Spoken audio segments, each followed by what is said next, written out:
as long as I can remember, I've had issues with my lungs.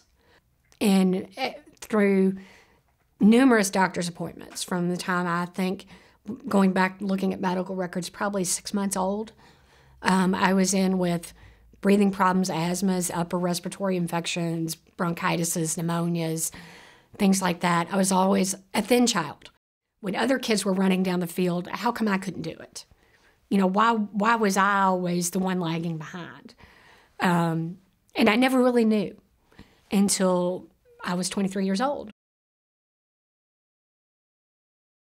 It was New Year's Eve, and I was laying on the couch, running about 104 temperature, and almost to the point where I was delirious. And he picked me up. He said, we're going to the hospital. We had called my doctor, and my doctor was out of town, and his partner answered the phone and said, well, I'm over at the hospital now. Page me when you get there.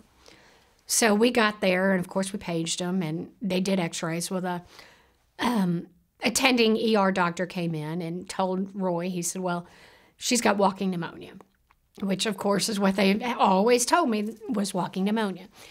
And Roy said, no, it's not pneumonia. We know it's something else. Page Dr. such and such. I remember them taking Roy back, and actually Roy picking me up and taking me to where the x-ray was, because I didn't have the energy to walk over from the bed to the x-ray, to show us on the x-ray what he was talking about. And he said, I suspect that this could be cystic fibrosis.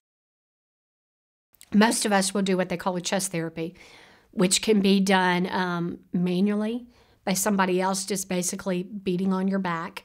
We laugh at the joke that my husband can beat me legally and get away with it. On top of that, most of us do at least 2 to 3 different types of breathing treatments at least twice a day. When we're hospitalized or have an exacerbation, that's 4 to 6 times a day. And each one of those can take anywhere from 10 minutes to 30 minutes to do. Most of us are on anything from 30 to about 70 pills a day. Most people don't think about it when you're out with friends and, you know, you're having a good time at night. You still have to go home and do this. You know, they get to go home and go to bed. You still have got an hour worth of treatments that you have to do. I would like to believe so, but I'm also realistic to know that, you know, at my age, you know, chances of me seeing a cure in my lifetime are probably pretty slim. But for those that are being, excuse me, but for those that are being born today with cystic fibrosis, I very, very well do see a cure in their future.